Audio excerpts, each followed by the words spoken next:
कोसली विधानसभा क्षेत्र से निर्दलीय प्रत्याशी मनोज कोसलिया ने आशीर्वाद गार्डन कोसली में कार्यकर्ता सम्मेलन का आयोजन किया, जिसमें उमड़ी भीड़ को देखकर कोसलिया गदगद नजर आए तथा जनसैलाब को नमन किया। कार्यकर्ताओं की टीम तथा उमड़ी भीड़ के बीच मनोज कोसलिया भावुक होकर रो पड़े, जिसमें कार्यकर्ताओं ने नारे लगाकर उनका हौसला बढ़ाया।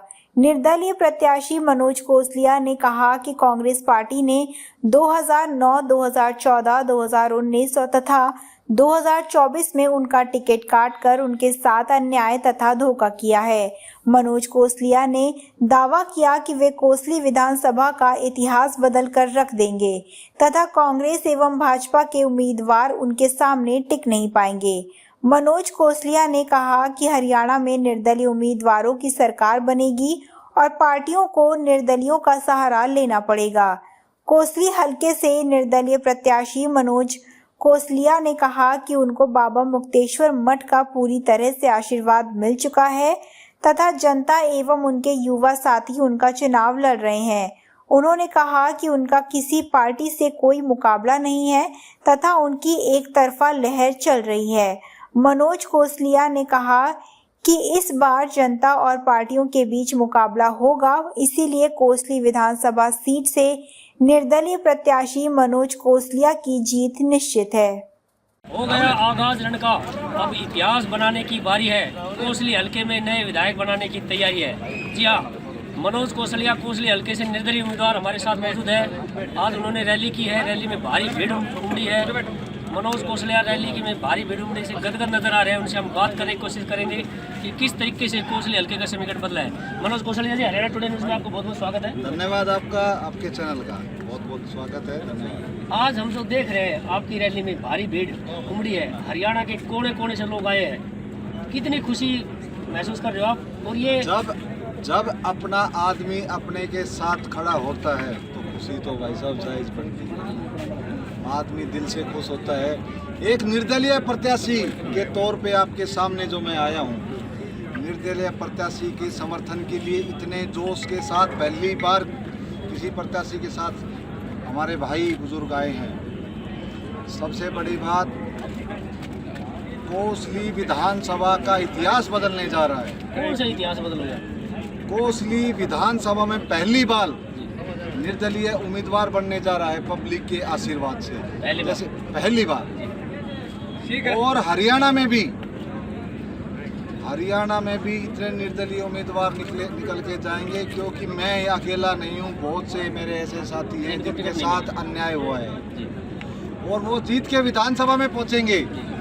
तो हम सब ही हमारे देश की जनता, हमारे कोसली विधानसभा के मेरे दोस्त, मेरे बुजुर्ग सीएम डिसाइड करेंगे मुख्यमंत्री अगला कौन होगा। अब की बार जनता वर्सेस पार्टी चुनाव हो रहा है। चुनाव मैं नहीं लड़ रहा, मेरे साथी लड़ रहे हैं। कोसली विधानसभा लड़ रही है। कोसली विधानसभा वर्सेस पार्टियां चुनाव लड़ेंगी तो कोसली विधानसभा की जीत होगी। आप देख लेना, इतिहास बदलने की बात इसीलिए मैं कह रहा हूं कि पहली बार ऐसा चुनाव होगा कि पार्टी वर्सेस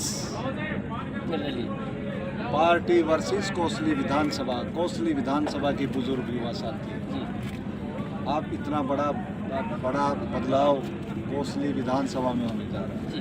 कोसली विधानसभा में बड़ा बदलाव होने जा रहा है। जो आज आपकी जो रैली थी, जो भारी भीड़ थी, इसकी आवाज़ क्या चंडीगढ़ और दिल्ली में जो बैठे नेता उनको कानों तक पहुँची है? भाई साहब, हमें किसी के कानों तक बात नहीं पहुँचानी है। हमने कोसली विधानसभा का प्रतिनिधित्व चंडीगढ़ में करना है। जब चंडीगढ़ में कोसली विधानसभा का प्रतिनिधित्व होगा बढ़िया, तो अपने आप दिल्ली, चंडीगढ़ कहीं भी पहुँच जाएगी आवाज़।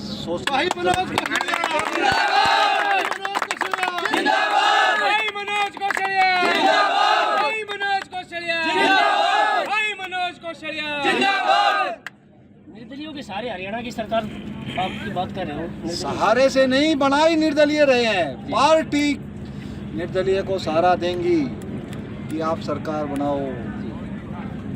चाहे किसी भी पार्टी को सरकार, आपने पहले भी एक दो स्टेटों में ऐसा इतिहास देखा है कि निर्दलीय मुख्यमंत्री बने हैं। हमारे जो मेरे और साथी है जिनके साथ अन्याय वो भी जीत के आएंगे, उन्हीं में से हमारे में से भी एक मुख्यमंत्री बनेगा जी।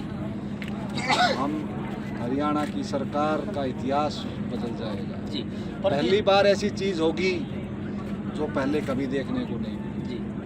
प्रदेश के कोने कोने से लोग आपका स्वागत करने आए हैं, रोहतक से भी आए हैं, किलोई हल्के से भी आए हैं, 10 आपके गांव से भी लोग आए हैं, गुड़गांव से भी आए हैं। मनोज कौशल्या में क्या चमत्कार है, इतनी भाई जनता साहब कैसे जुड़ती है? ये एक जनता नहीं है, ये मेरे दोस्त है, मेरे भाई हैं, मेरे बुजुर्ग हैं, परिवार का हिस्सा है।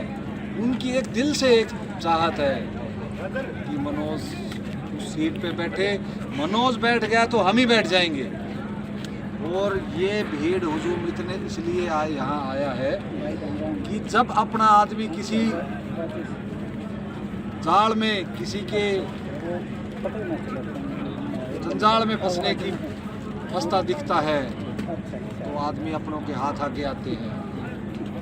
मतलब कि पार्टियों का जो चक्रव्यूह था उसमें अगर फंसने की बात आती है तो अपने आदमियों के हाथ सबसे पहले आते हैं। आपने देखा होगा कितना जोश था, ये अपने भाई अपने बुजुर्ग हैं, उनको पता है कि हमारा बेटा हमारा भाई पार्टियों के चक्करव्यूह में फंस चुका है तो उसको निकालें और पार्टियों को एक जवाब दें कि अलग सिस्टम सारा बदल चुका है। आपने भी चक्रव्यूह बना दिया कोसली विधानसभा का, चक्रव्यूह में भाजपा और कांग्रेस पार्टी के उम्मीदवार फंस गए। भाई साहब, भाजपा और कांग्रेस के दोनों उम्मीदवार कहीं भी स्टैंड नहीं कर पाएंगे क्योंकि पार्टियों के खिलाफ हमारे कोसली विधानसभा की जनता खड़ी हो गई किस है। उम्मीदवार से टक्कर आपकी, भाजपा या कांग्रेस से? भाई साहब को पार्टियां वर्सेस जनता है चुनाव। जी। मेरा किसी पार्टी से किसी कैंडिडेट से कोई मुकाबला नहीं है। अब मुकाबला होगा राजनीतिक पार्टियां वर्सेस कोसली विधानसभा के लोग, बुजुर्ग, साथी, युवा। भाई मनोज कौशल्या जिंदाबाद, भाई मनोज कौशल्या जिंदाबाद। कौशल्या साहब, आज आप भाषण देते देते भावुक हो गए, हमने देखा, तो क्या आपकी पार्टी की याद आ गई आपको कि क्या हुआ आपके साथ? भाई साहब, जब आदमी किसी चक्रव्यूह में फंसता है तो उस आदमी को बचाने के लिए जब अपने आदमी खड़े हो जाते हैं तो भावुकता आनी स्वाभाविक है। जब अपने आदमी के साथ अपने आदमी खड़े होते हैं तो भावुकता आएगी।